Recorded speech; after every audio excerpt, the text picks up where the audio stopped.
Hello, humans. Hey. Welcome to Audio Face, an irreverent podcast about the music news, music culture that mostly matters. I'm Dan. I'm Sean. I am getting a little bit better at StreamYard producing, after being very rusty at it after not doing it for a little while. But here we are. We out here. This is episode 295 of the... how'd you let me do that, Sean? Good fun question. 295 episodes of this irreverent podcast about music news, music culture, values, binging meat. We got a whole lot of stuff going on here. Dan channeling his inner Maddie Meatley this week. So, Dan Korean mukbang hours. Yes. Thanks everyone who sent in birthday wishes, holiday, all that stuff. The month of February for me was a whirlwind. I really appreciate it. I am one of the luckiest people on earth who was born on February 29th, as we all were. I found out that there's a cruise. There's like a world record cruise that was done. So like Leap Babies all just like pitched in $100 to try to do the Guinness World Record for the largest number of people who were born on Leap Day who were in one place. Interesting. Yeah, so I was like, so here I am, like on a work trip, like traveling and stuff, and like getting the shit rained on out of me in New York, like 30-degree weather. I could have been on a cruise in Miami.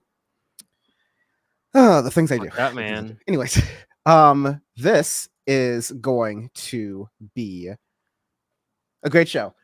We have a lot of singles. We haven't done a lot of. We're either doing a lot of singles or no singles. It's a lot of singles this week.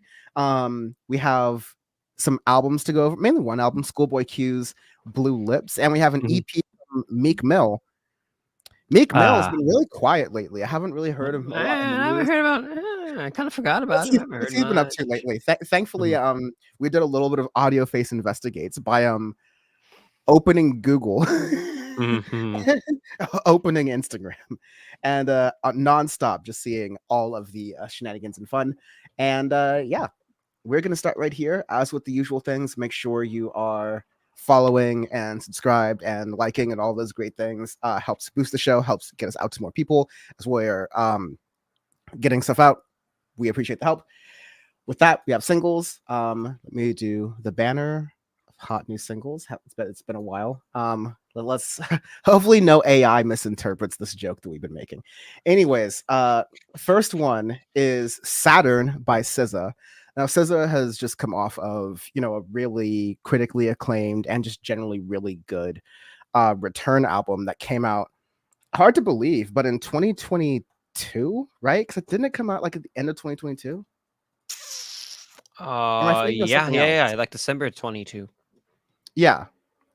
And so that was definitely like, yeah, SOS. It was definitely considered to be like a 2023 sort of song and really ran 2023. It's interesting to see like, one of the better parts of the Top Dog Entertainment sort of diaspora, more on that later, do really well with a track here. I mean, I think it's without context also being separate from a record. It doesn't really sound that groundbreaking for SZA, not like she's doing anything new here. I think we saw a photo or video, or at least a post, where she said that she's starting to farm now and she's just taking on farming as a side mission. And I believe that her music is going to sound very different after that side mission is over. And I don't think this is that. It's a good pop song. Like, that's what it is. It's nothing groundbreaking. It's good. It's good by SZA standards too. It's not like it's a downgrade from anything, but it's like, yeah, if you like SZA, you'll like it. If you like general pop music, you'll like it. Not that bad. If you like shopping in Target, you'll like that. Oh my God, this is my favorite song. Next, we have, speaking of, pivots and hard forks and side missions, Stay In It by Fred Again, featuring Lil Yachty and Over Mono. So, Fred Again also kind of on a victory tour, had been seen as one of the hottest, quote unquote, new artists of the last year and nominated by that for the Grammys. I forget if he won that one, but, that's there. Doesn't matter. Yeah, our awards are better. Yeah. Selling out show like electronic shows, and he's really like he's like taken the EDM world by storm a little bit. But this track with Lil Yachty here feels like both of them are doing side missions. Again, like I've been listening to a lot of Fred Again, courtesy of Kyle on the show, producing for a while, and I think Fred Again is good and like above average. There are some of these releases here that I feel like, okay, these are kind of like copy They're paste cut and whatever. paste Fred Again songs, which is kind of how I felt about Disclosure at a certain point. How I liked Oh, yeah. Disclosure and I felt they were generally good, but they had a sound that very rarely did they really branch away from because it was getting them such commercial acclaim and success. And it happens a lot with EDM. Sounds get run into the ground. Trying to, as always, branch out into that more. But I mean, we have some more contenders actually just in the single, so we'll see about that as well. Yeah, it was a decent track, but I'm not the biggest Fred Again fan, but I thought it was fine. It's interesting to hear Little Yachty really on these side missions right now. So Yeah, I was gonna say, like, are we with Lil Yachty as a serious rapper, Lil Yachty as a Zamboni rapper, Lil Yachty as a I mean, I'm more always punk gonna know rock him artist? as a fucking Zamboni rapper, though. We have Lil Yachty as a punk, psychedelic indie artist. We have, Wait, was Lil Yachty the one turning up at a Florida Panthers game, or is that someone else? I think that was him. Never forget. Let me double check. Let me double check that. I'm pretty sure it's Lil Yachty. I hope it was Lil Yachty, just because that was great. Never mind. That was Kodak Black. So like, oh yeah, mugshot That was man himself, Kodak Black. Yes. It's a Kodak moment. Oh no. Broken Man by St. Vincent was probably one of my favorites of the singles that we reviewed this week. I think it has just a really great song construction. Yes, go ahead. And like for St. Vincent, right? Like her last record, what was Daddy's Home a couple years ago, I think. So she had like that weird thing from Nowhere In, but I think that was like for a film or some shit, but whatever.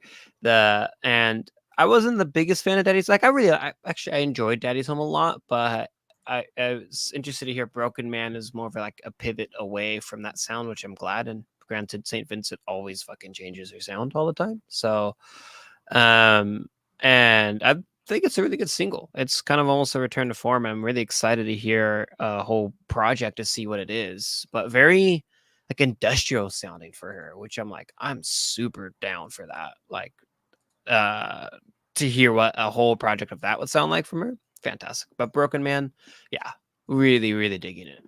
Yeah, I'm really at that point where I can't tell, like, is this just like a breakout lead single? Is this part of what a larger project will sound like? But what I'm getting pretty sure it'll be a larger project. It's been what 3.5 years since her last record, so that's fair, but it could be, a breakout song on a larger project, and then the other songs sound, a little bit different. I don't want to, fair play. Okay, I see what you mean. Yeah, that's kind of like what I'm saying there. I don't want to be like mean or downplaying Saint Vincent or anything like that. If anything, she's one of the artists I really enjoy and would trust to push the boundaries more on these little things here. It's just that's what I'm looking for. Is having done this podcast as long, I've seen a lot of times we have like a really great breakout lead single. I think a good example off the top of my head was Little Dragon's Hold On from that record. I was literally about to say my favorite was Little Dragon's Hold On, because we're both like, damn, this shit's great, and the album was the most biggest sigh we've had. It just did not. It wasn't terrible, but just did not deliver to that title track single, first honestly, record of the didn't even song. fit in the whole record, which is kind of crazy.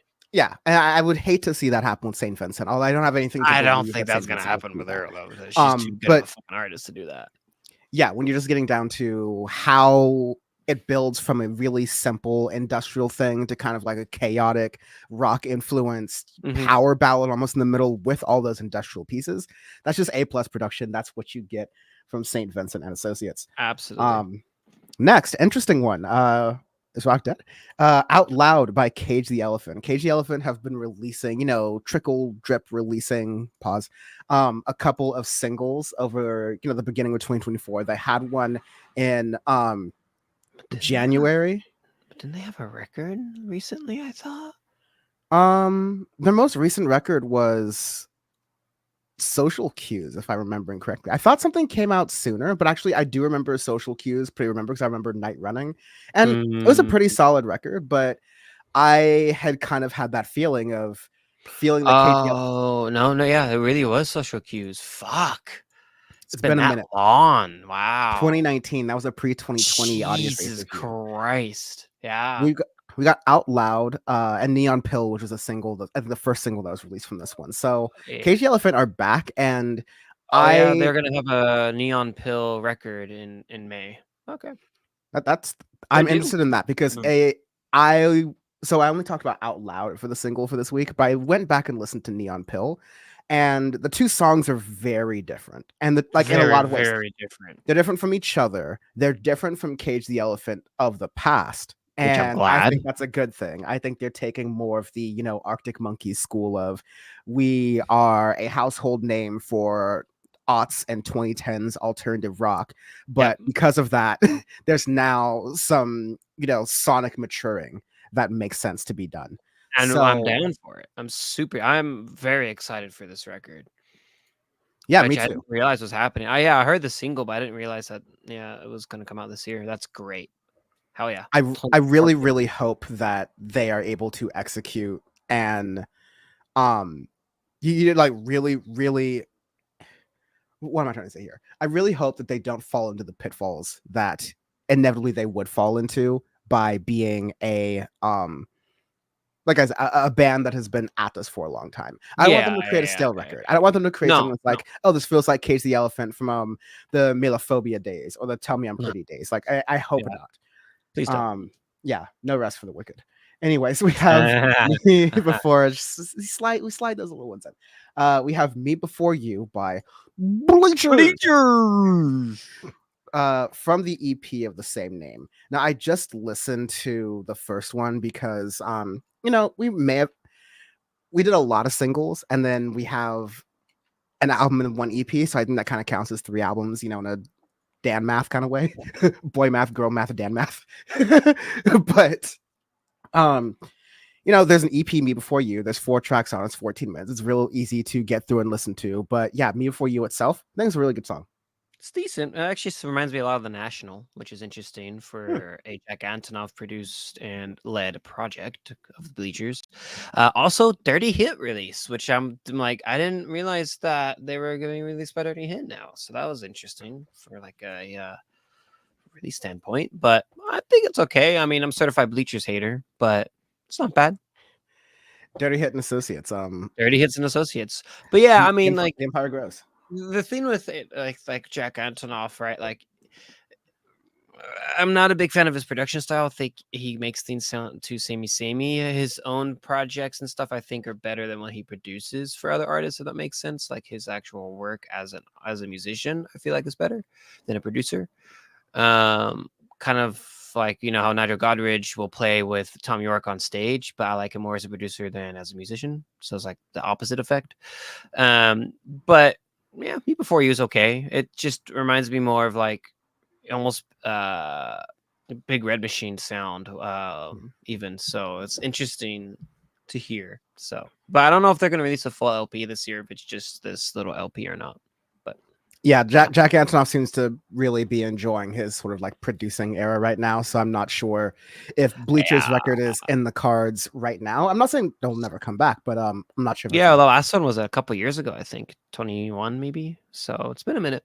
Yeah, that would make sense. The last thing I'll just say on Jack Antonoff, I just think he's a really inconsistent producer, and I think we've talked about this before, and that's pretty good because there have been songs even for the same albums, even for the same artist, where it'll be like one's incredible, one's a snooze fest. Lord comes to mind. Lord is a big one. Lord and Lana Yeah. Del Rey, where like some of Lana Del Rey's recent records are trash, and then some of them were not that bad. Lord was the biggest one with Sundial, where I'm like, oh man, what is this? Yeah, like every time I hear a song from Kim Cho's Over the Country Club, I just like roll my eyes. And then every time I hear a song in the wild from Ocean Boulevard, the Lana Del Rey record, I'm like, this is great. This is really exactly. Yeah. So just I could see that being inconsistent. Just hilarious. He's like, considering how much credibility he has, how much respect he has in the music world. Like, if homie grows a beard, he's gonna be the next Rick Rubin, right? Like he's just has this sort of like grandfather mentality to the music world, and I don't get it. I mean, I think Rick Rubin's a sort of different opinion. I don't need to hash that out right now, but like I don't get it with Jack Antonoff because he's just so inconsistent. I mean, at this point, even up at this point, Metro Boomin is a much more consistent producer. Who am I trying to Kenny Beats? I mean, okay, like Yeah, apart. there's a number of producers right now, mostly in the rap and trap game, who I think are just more consistent and Yeah, have I transcended mean, you genre have better than Jack example, you Antonoff. have Thomas Adler from Daft Punk, who I think is an amazing producer and branches out in many, many different genres, right? Like he linked up on Phoenix's last record, which I think was a fantastic record, and a return to form with them, and is very consistent on that. I mean, you obviously have Nigel Godrich and fucking Idol's record this year, like There's so. talking about Thomas. There's Parcels. There's even Kanye West for folks who Yeah, may even yeah. try to forget that. But there's a lot of range here. I don't get why Jack Antonoff gets his thing. Anyways, two more singles. Von Dutch by Charlie XCX. I think this is a really good return to form for Charlie. It's like glitchy, Oh hyper pop, yes, really good stuff. love it. Absolutely feel like it's a return to form for her, and I'm excited to hear a record. Crash was okay from what 2 years ago, I think was when it was, and I'm interested to hear what a full project now is because I think Von Dutch, yeah, I love it. I knew you're gonna like it with the hyper pop stuff in it, and I was like, ooh, this is good. Yeah, But I think her and George Daniel from the 1975 are either engaged or married now, which is I think interesting. they So engaged or married. So you know what, that's George. too George Daniel, producer George. Now, speaking of a consistent producer, George Daniel. Can you imagine if Matty Healy had just shut his mouth? If he just If shut his Maddie poor Healy just mouth. shut the fuck up, it would be great. Though we would solve world hunger if Maddie would just shut the fuck up. If we had the Matty Healy, Taylor Swift, Charlie XCX, George Daniel combo, flying cars, Oh, world world hunger, oh, one state solution, peaceful democracy in Israel, Palestine, like we would have everything. healthcare, bro. We would have healthcare. We'd have world healthcare, and people wouldn't complain Oh, it's a new world order. Like Alex Jones would be endorsing new world order healthcare. be Like like, all right, guys, we're having one world government. It's great. Like that's what we would have. so much sauce. But Von Dutch, fucking fantastic. As is well, spoil it. Hard Dreams by Gesaffelstein. I think that's other Return to similar record. fucking form for Schaffelstein. Hyperion was a bit. So speak of singles or tracks that are let down. So Hyperion that came out 2019 has one of my favorite intro tracks ever of the title track. I don't know why, I just really like that track so much. But the rest of the record, I was not a big fan of at all. So it's kind of a big letdown. But Hard Dreams, I am excited for a Geschaffelstein project now because I think it sounds great. It's dark, it's very industrial sounding, but it's modern in a way too, and I think it's fantastic, especially for EDM. That we've been getting a lot of stale stuff and whatnot, and we want more exploration and the sounds that we've heard, and some older artists have actually been pumping out. Yeah, I'm really looking forward to a full LP now from Gesaffelstein. I really like Hard Dreams. Yeah, I think it's been too long since we've gotten a full proper LP from them. 2019 was Hyperion, and early 2019. Another Damn, it's another 5 2019er. years. Fuck. Yeah, You know what? 2019 weird year of music actually. Kind of looking back on it. It was an interesting, yeah. Because we were on the back of 2018, which is one of my favorite years, probably still my favorite year of Audio Face Yeah, album reviews. Because you had MGMT, you had 1975, you had Arctic Monkeys, you just had bangers on bangers on bangers. You got a lot of good shit. 2018 and 2019 it was just different, but yeah, excited to hear what he puts out this on year. that, I think we to slightly touch back on Charlie XCX, but I think they're similar because I put them similarly in this part of the rundown because they're electronic-ish at this For point. sure. So Charlie was on a run from, what am I thinking, 2019 to 2020. I remember she released the mainstream pop album, and then How I'm Feeling Now, I'm which is feeling a now. cover Oh, album. was it? Well, just Charlie was the one in 2019, which Yeah, that was a great pop record. and then even the one before that, I think in 2017, was also really solid as well. So there's artists who are on runs, I think, who are really starting to come up right now, and I think it's great because they've had, at least in the ones we talked about right now, have had a lot of time since those runs, and since releasing those things, they've been able to step back and really kind of adjust their sound, adjust their music, for which is what I think will be for the better. um Absolutely. Yes, and I was thinking about Pop 2, which came out in 2017 from Charlie Pop XCX. 2. Yeah. Yes. Damn, what that And that was a record. make sure you subscribe to Audio Face, everything we're doing at syndicate23.co, Twitter, X, YouTube, all the other different things, threads, blah blah blah blah blah. Let's get into, I think we can say that Diddy is now, like, for lack of a better term, he's starting to put up like Weinstein numbers. Like this is based on the court documents, based on the allegations, based on how he's having to play like whack-a-mole with court settlements. Like, um, this is quickly getting to be a really messy situation where we're looking to see, I mean, like, where we're starting to witness a pattern of behavior that would be used in a court setting to bolster, or at least a lawyer on the offense of Diddy would start accusing he would start like accusing people of, so let me go back. He would start accusing Diddy of like doing these things using this type of like information. So in that, you just got a bunch of really funny things because some people's, to protect the innocent, some people's names are taken out of the initial complaint that was filed against Diddy, but some of these things are kind of like really on the nose. Like at one point they say rapper redacted on Mr. Combs's yacht consorting with underage girls / sex workers.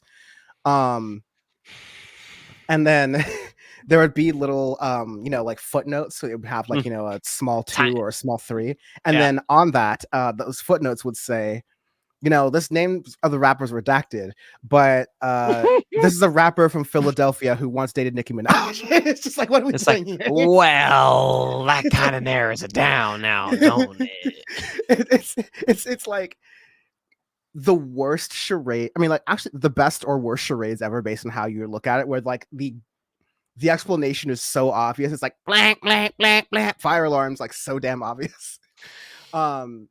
There's other parts in here that are, complaint. Some people are thinking about being Usher, because I think there was one part, because there's an R&B singer in here who's mentioned several times, and the footnote for the R&B singer is someone who, quote, performed at the Super Bowl and had a successful Vegas residency. Things that make you go Things that make you go for 500, please. Yes. So it was like Mr. Combs had informed Mr. Jones, so producer Stevie J, that he had engaged in sexual intercourse with rapper redacted, R&B singer redacted, and Stevie J. So yeah, just completely terrible. Also, sorry, to be clear, the Jones being spoken of is Rodney Little Rod Jones, a man who is accusing Diddy of basically grooming him and coercing him for sex under bad pretenses, basically to get him like Hollywood deals, or like music deals. Like, hey, I'm really into you, I really like your stuff, how about you come over here and S the D, right? So this is that's where I start to say it gets kind of Weinstein like, because it's like trading off of being a power player and being a mogul, who like Diddy is or was in the space, and kind of leveraging on that power to get sexual favors from people who are working with you and just trying to get up in their things. All that being said, Sean, I have Carl on speed dial. What are your thoughts? Dude, this shit is funny. It's like it's literally an episode of the Boondocks at this point. Like, it's just straight up like, we have done at least 20 episodes of Audio Face that are just Aaron Magruder scripts. Yes. Like this is literally just a straight up Aaron Magruder script, like top to bottom, everything that's in here. It's just, oh Meek my god, it's hey. It's like Meek. Yeah, it's amazing. It's brilliant. It's wonderful. It's everything I wanted it to be. But the fact it's like you snitching homies out, man. Like, you dropping names but not dropping names is like, come on, don't get Epstein on me. it's how the lawsuit goes, and we're gonna see how Nah, this works. And yeah, of course. there, as we've done on Audio Face, even more than the non Boondocks episodes, episodes of Audio Face, we have talked about how, especially in 2016 and 2017, where you had the height of the Me Too movement in Hollywood, and as we're starting to go into certain aspects of the music world, we were able to say that, like, look, these are allegations. Ultimately, these are like two different parties saying different things and accusing the other parties of lying. And as a result of that, you kind of have to understand that these things never usually get hashed out in court unless B, you look at so much evidence of the character of the person being accused and what has been, documented in public, in private. Once that all starts to kind of trickle out, um doubled by the fact of just how people who are accused of these things respond, that can be, again, not the ultimate evidence, but it can be very telling towards the veracity of the allegations. So usually when people get allegations like this, they will say, okay, you know what, I vehemently deny these, but you know what, we're going to go to court, we're going to work all this stuff out, I respect some privacy, the boilerplate Or kind of stuff. yeah, Or or choose Plan B. You know what'd be opt for great. plan B. You know what would be even. Well, you know what'd be great if this really was a Boondocks episode. Nicki Minaj would come out with a book, a tell-all book that would say, "I love Meek Mill the most, but he was so incredibly gay, so unbelievably gay." I mean, also, dun dun dun. also Nicki Minaj playing, the super throat lady or whatever would actually be.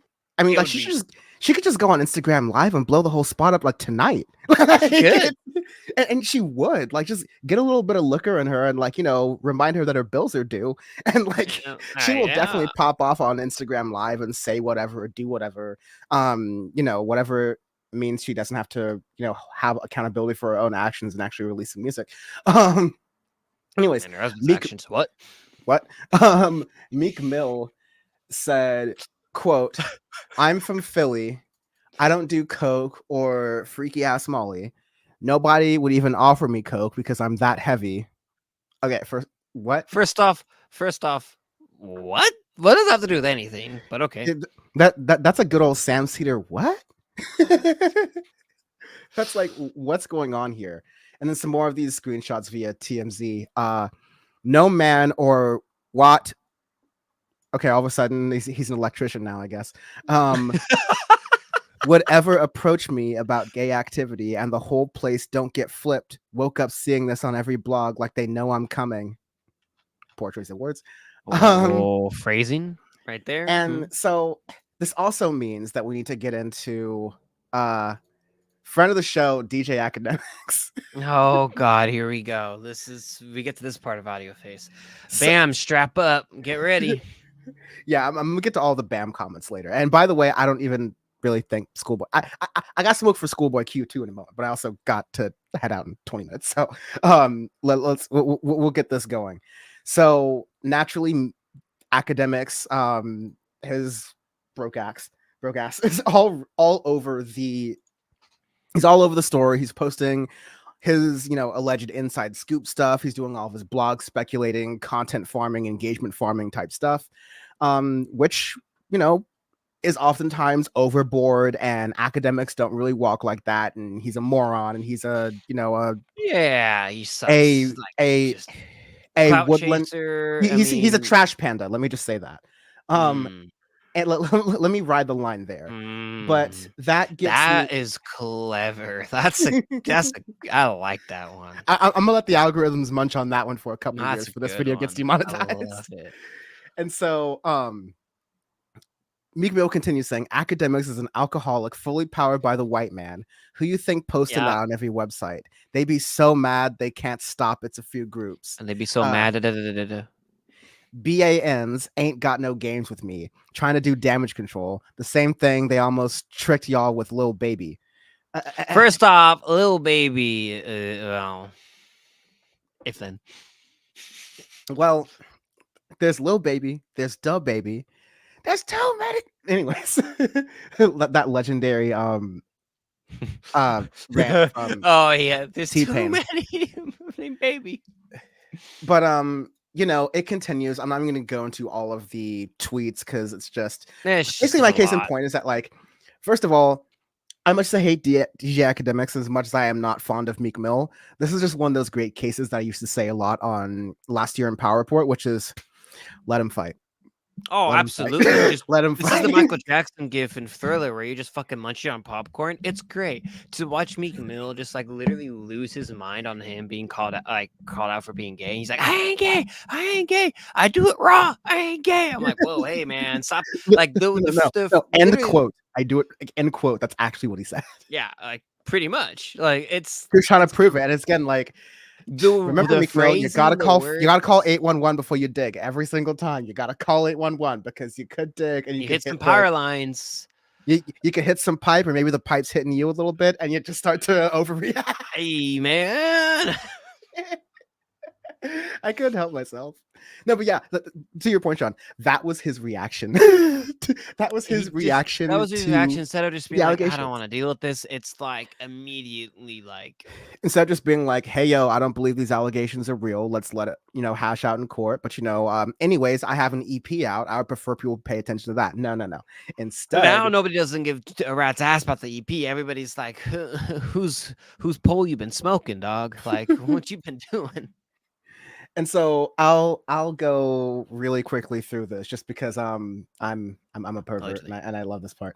Um Meek Academics responds to Meek Mill because now Meek Mill is talking about pulling up Academics' house, and apparently Meek Mill swatted him while he was on stream and called the police over to Academics' house while he was on Bitch stream. made. Bitch made it. And Academics wrote talk. Meek don't talk to a N-word from Philly like he tried to talk for me. That's why I can't respect him. He bunny hop for the white man and act like he above N-words who from his own city but got killer energy for a blogger. Again, that might be true that Meek Mill's got more energy for a blogger than anyone else. That being said, DJ Academics, I would you ain't got that smoke, dude. You're an Yeah, that's a little bitch. I, I say this with love. You're an overweight streamer who makes money off of clout chasing. You are black. Makes money off of black fucking old block murders. Like You, that's how you got popular. you're a mix of like Bob's Big Boy, the mascot from Bob's Big Boy, and Keemstar. All right, like you ain't got that life. You're not about that life. Sit down, start streaming, and start some drama. That's all you got. But that brings us somehow, because Meek Mill did technically release an EP. That brings us to that. So Heathenism is 5 songs, just shy of 16 minutes, and you got 5 tracks here. And what are you getting from these 5 tracks? Approximately nothing. Like it's the same like yelly, shouty It's Meek Mill you've gotten from before. And you know what? I'll be honest. I think that Meek Mill's Expensive Pain record was very underrated. Oh, that was 2021. Not It was 2019. 2021. I thought Expensive Pain was very underrated in 2021. I love like Intro Hate on Me. I blast that shit forever when that came out. Yeah, there's some. I mean, the kind of like there's Cold Hearted, there's Expensive Pain. There's a kind of motif that goes throughout all the album. That's this really nice, He had low, that Rick almost like Ross collaboration record last year too. It was all right, but I think it's like some of his stuff was it wasn't bad. yeah. I think his peak was again 2018. Like you had Championships, you had Ah, 2012 Dreams and Nightmares. Like that was like kind of close to where you're getting it. Since then, Meek Mid, maybe we'll say. But yeah, through this, you just get, he tries with whatever I want to do, kind of a drill beats type thing. I don't know. You just get this sort of yelling monotone trying to prove something, Meek Mill, that I'm trying to separate art from artist here, but it just highlights this desperation, this Meek Mill. This is a shell of a person who is trying to prove himself to be someone he's not even confident in himself that he is actually, right? Like most other rappers, like, from 21 Savage to Yeet, regardless of like how braggadocious they are, right? Like they feel pretty confident in the characters they've created for themselves. Meek Mill doesn't. Like I can't tell if he's trying to garner sympathy for being, the official martyr for Black Lives Matter with his like dumbass court cases, or if he's trying to, yeah, be the Avenger for Hollywood trying to turn people gay. I don't know. I don't know what like dumb position Meek Mill is trying to play right now, but I will know that when it comes to being a musician, it's not good. I It's don't know all if it's right. bleeding into his music, which is like not great. Yeah, I mean, again, he's super fucking one dimensional with his flow is the big thing. Like it's oh, that's hilarious. Spam Larry just said that. Like example, you get there's like Dreams and Nightmare, like his best track, Dreams and Nightmares. Like, all right, that goes hard for sure. But right, like the track on Heathenism, Giving Channel, where like with Future, it's just one fucking flow the entire time. It's like I've heard that flow for a decade plus, right? Even it sounds so similar to Going Bad with Drake, which also is just hilarious. Um, I was gonna make a lot of jokes, but I refrain. Smoking legal. Are you sure about that? I don't know. And it's yeah, he's I've for a lot of people I know who are big Meek Mill, like fucking Meek Mill fans, I'm like he's pretty overrated, pretty flat when it comes to it. Like he has a couple tracks here or there, but other than like I thought Expensive Pain was actually a decent release, but with Heathenism, I was like, oh nope, this is just pretty bland and it like not great. Like I just don't know a lot of people who have, made a big financial decision in this decade who still play Meek Mill music. It's all people in like beat up Nissan Altimas. It's all people in like Chrysler 300s with the rims and the spinners. Who thinks who it's homies rolling up in a CT 300 thinking it's a fucking Rolls. Like they think they're rolling up in a Rolls Royce. They're like, you're rolling up a Chrysler, dog. Like you can't. It's not a Rolls. It's a fucking Chrysler. It's the Peugeot FTA, C300. baby. It's not even SPA. It's a fucking Stellantis, dog. You're rolling up in a Stellantis. Ain't Nice no Fiat, Royce. brother. I mean, I did too for a while, so I can't say much. But So like I would say that Meek Mill is the rap trap artist for people who are becoming old heads. Like they're in their late 30s, mid 40s. They're from that like, Drake hype come oh, up sort of definitely. era and People who before like that, Meek Mill like Drake.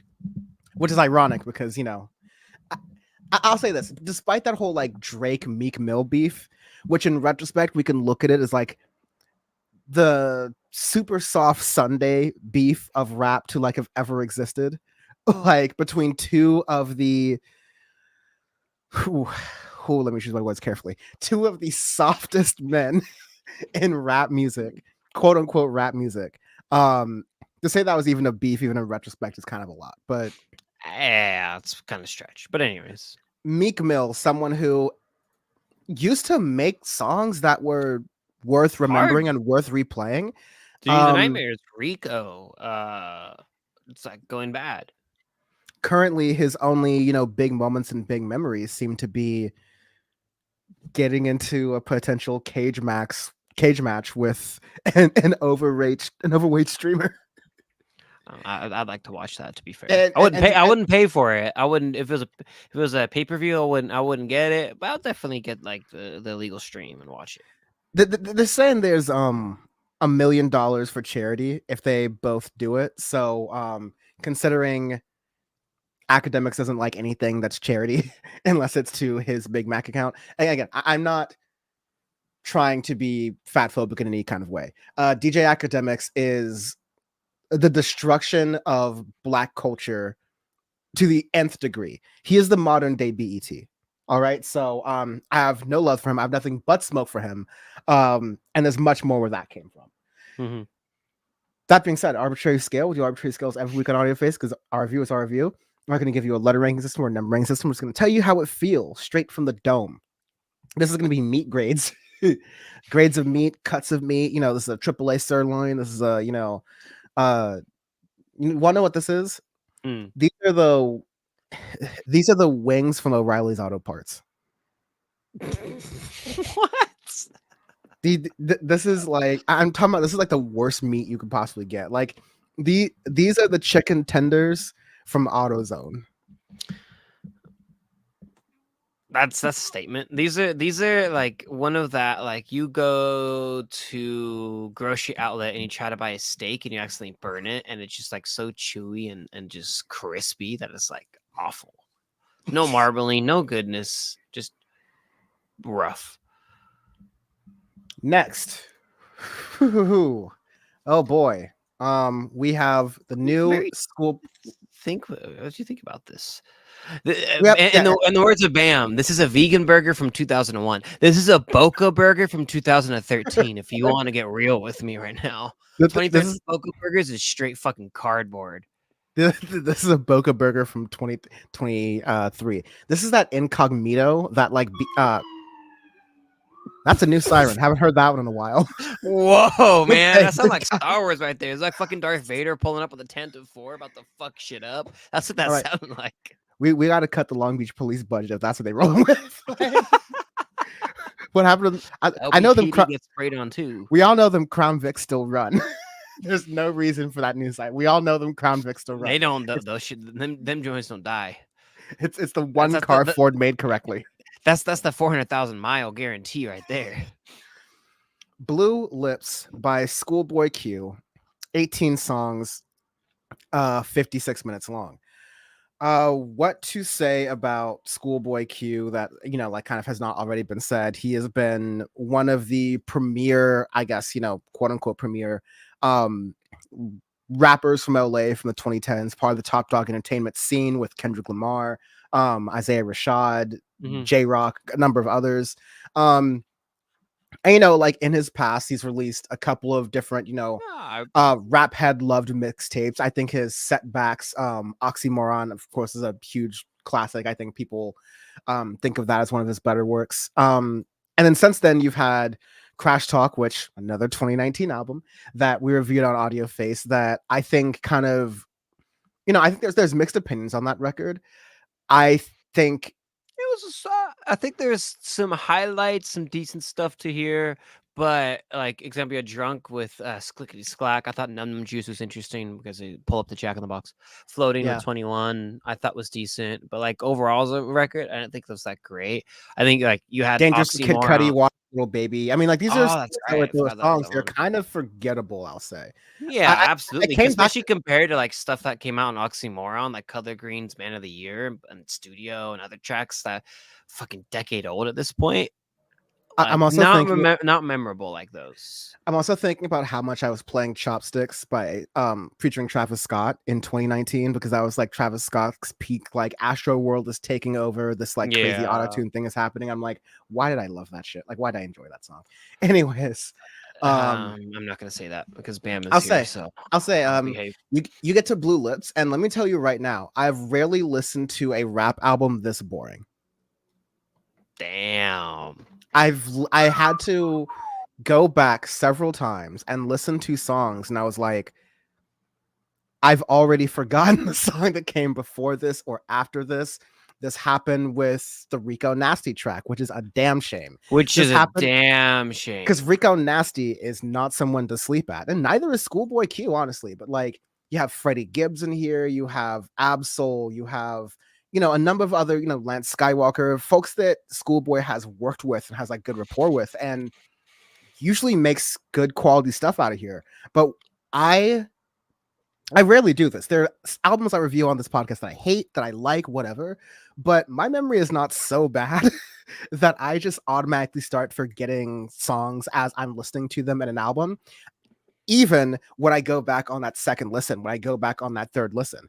I know that there's a lot going on in my life this week and I was juggling other stuff around, but like I've had that happen before many times on Audio Face. And oftentimes I'm listening to great records or, you know, somewhat forgettable records, but I don't forget them so hard that it actually makes it difficult for me to do the podcast. Right. And there are tracks on here that honestly I was like, these are so forgettable. Like I would feel bad going to the listening party. I would literally be like, what just happened? Like, what is, I just wasted 2 hours of my life and 2 drink minimum. Like, I don't know. I want to know what really went so wrong here that the production is this forgettable. Really, I'm shocked because you put Freddie Gibbs, Absol, Rico, like all these people in the mix on a Top Dog record. They have a pretty good track record of like good production, but some of their talent is starting to age out and get their own record labels. I'm sure that's happening with the production talent too. And he's getting these new boys in, and it's just like not fucking sounding right. So, that's what I gotta say. And if anything, I don't have a lot of songs to pick out from this because I'm like, it's hard for me to remember one. Well, I don't think it's that boring of a record. I'm more like disappointed in with a lot of it. Like example, Pop with Rico Nasty. I thought like it was a travesty that was her feature onto it. Rico Nasty, fantastic fucking rap. Like really, really like Rico Nasty a lot, and just, she's very experimentational and very in your face and raw and just great. And with Pop, it's just it feels like such a unforgivable miss that it pissed me off for the whole album, that I had to like kind of tell myself, all right, Pop isn't part of the record because it just makes me mad that it's there. Because I think, like example, Urine 101, the 5th track down, I think is actually decent from it. And there's a couple other things. I think Ohio with Freddie Gibbs is a decent little rap track, but it's like some of these other ones, like example, like towards the end, you have Pig Feet with Childish Major, which it's like you have ideas and other things in here which like could be really cool, but they fall really flat for the record, which like it's a disappointment. And on like my third and fourth listens to it, I was like, yeah, it's really not like. I think the first listen I had, other than Pop, I was like, oh, I actually like it. But then as I've listened to it more and more, I'm like, compared to a lot of other rap projects that I've listened to the past couple of years, honestly, pretty bland even compared to Crash Talk from 2019, where I thought that's had more bangers in it than Blue Lips. Where Blue Lips it's just meh. Like compared to some other things that I've been listening to, it's not it, which is a damn shame. I mean, I've already forgotten about that Yeet record from mid-February, Nah, right? it's super And I still forgettable to me. It's just blah. and But I think this was even more forgettable than that, honestly. At least with Yeet, you just the have some. state of rap. If you really get to it, if you All right, really yeah, fucking get into it, that's what it is, dog. Like if you have a 21 record that comes out that's like, it's okay, it's not fantastic, it ain't no I Am Greater Than I Was, it's not Without Warning, it's whatever, right? Like the last really good rap album that like I can pick out tracks from and stuff is Metro Boomin's, right? Like to me, that's the last one where I'm like, yeah, I can really get on board with it and listen to it, bump it. But like the rest of them just yeah. I think the Travis Scott record from last year was really good. yeah, actually to be fair. I will still rock that Key Glock record from last year, but I think the bangers in rap are few and far between. We are way far gone from the metrosexual booming days where I was just able to take like a couple Oh, months and a couple of songs and like those are the make the days, sound man. yeah, make the soundtrack to whatever first person shooter we're rocking with, right? But Dude, like 2016 through 2018, even put some 2019 in there. Those are the days.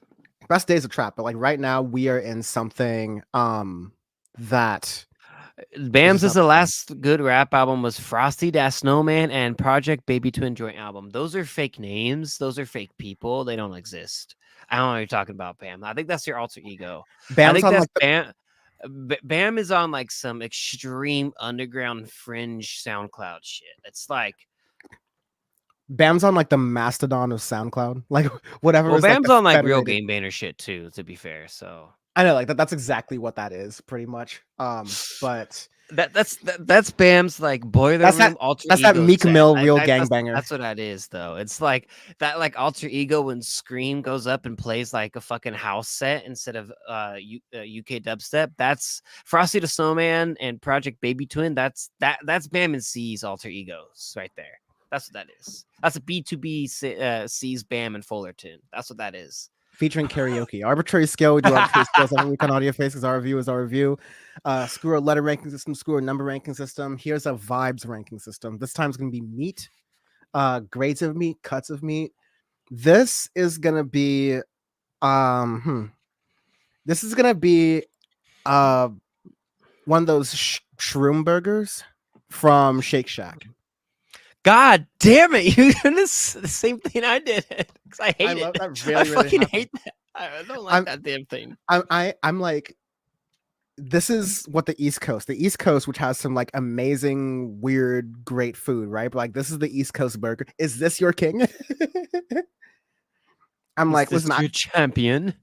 I'm not even one to say like, In-N-Out's got the best burger of all time. I quite frankly don't remember at this point, but I mean, I like, don't either, to be fair. I don't know there's who has no, the best burger. I'm not the one to judge that.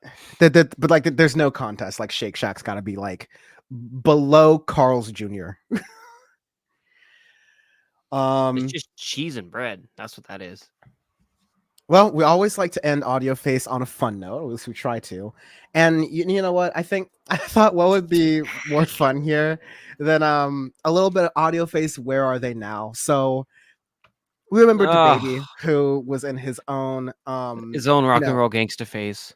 yes, his own issues with battling toxic masculinity and being able to be And comfortable with himself in the face he's of beating allegation up people at Canoga Park, fucking bowling alley like that.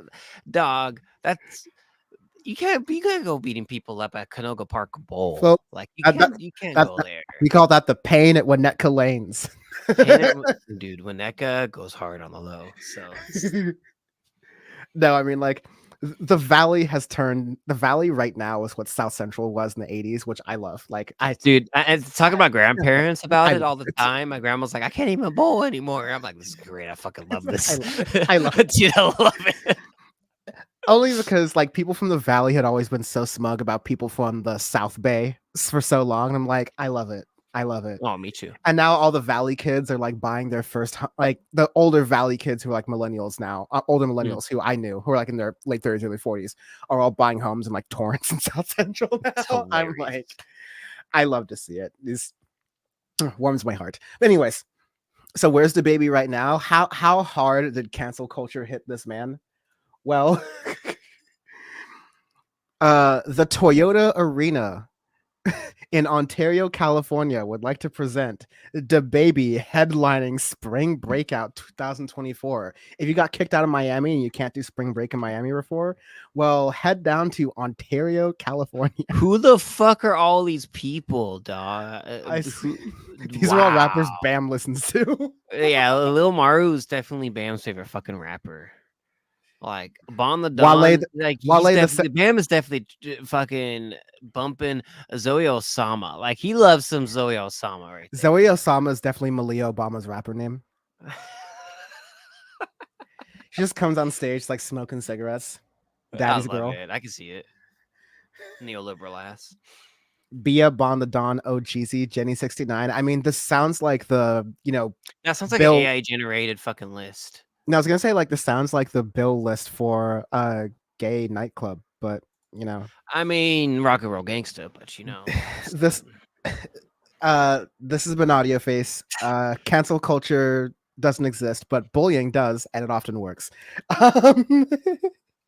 Thank you very much for listening and watching. You can find the show at audioface.show. All the links are there. Our YouTube channel, our Twitch streams will be on youtube.com/stand for the internet. More episodes and the Audio Face Vault, as I'll be calling it, because I love the Disney Vault branding was really good. But yes, check that out. Thank you very much for listening and watching. We will talk to you in the next episode. I am done traveling now for a minute and done eating terrible things for as long as I can possibly manage for the rest of my life. And so, cheers. I love it. Bye.